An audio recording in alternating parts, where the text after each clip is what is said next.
Herkese merhaba, Nefis Yemek kanalıma hoş geldiniz. Bugün sizlere hamsi sarma tarifi vereceğim.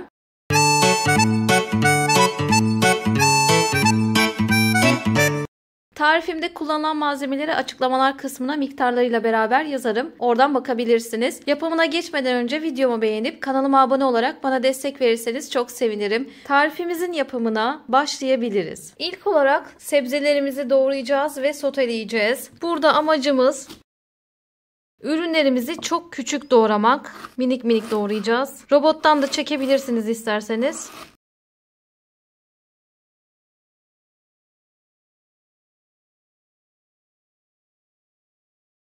Soğan ve sarımsaklar sonrasında pazımızı da doğrayacağız. Ama pazımızı doğrarken şu ortadaki damarlarını alacağız.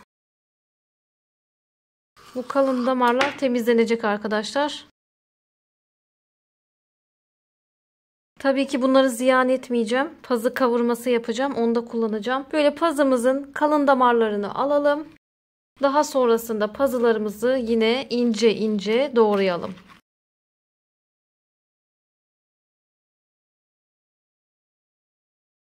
Bir tavaya 3 yemek kaşığı sıvı yağ koydum. Soğan ve sarımsaklarımı da ekledim. Bunları güzelce kavuracağım. Soğanlarım ve sarımsaklarım kavruldu güzelce. Şimdi içerisine pazılarımı ekleyeceğim.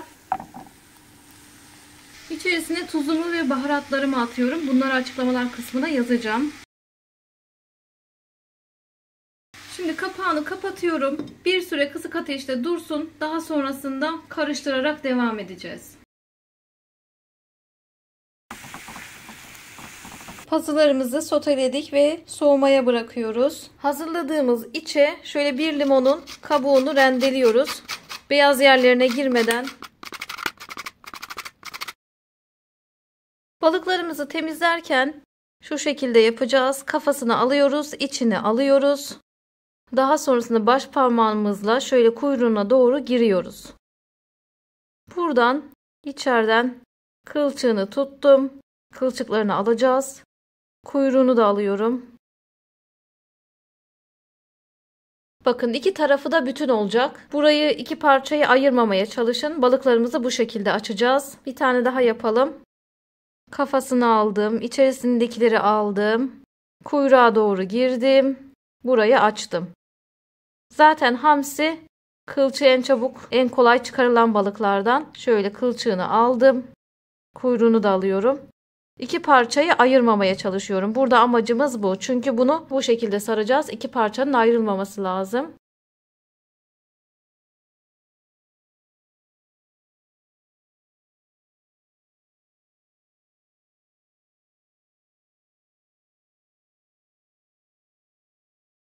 Bütün balıklarımızı bu şekilde temizleyelim. Mısır unuma da biraz tuz koyuyorum.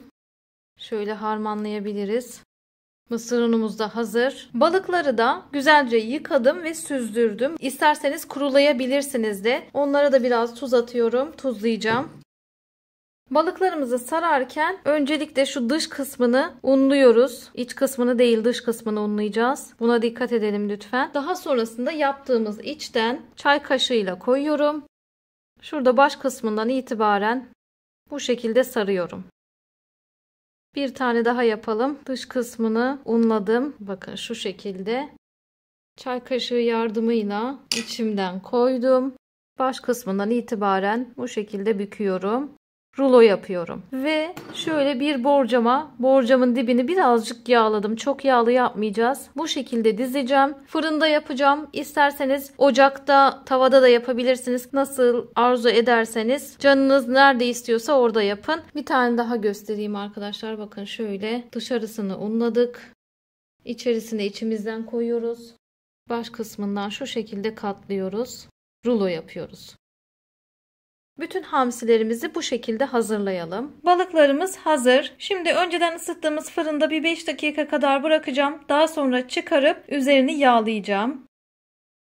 Hamsilerimi bir 5 dakika kadar fırında tuttuktan sonra üzerlerine yağ koyuyorum. Şöyle bir fırça yardımıyla az yağlı yapacağız.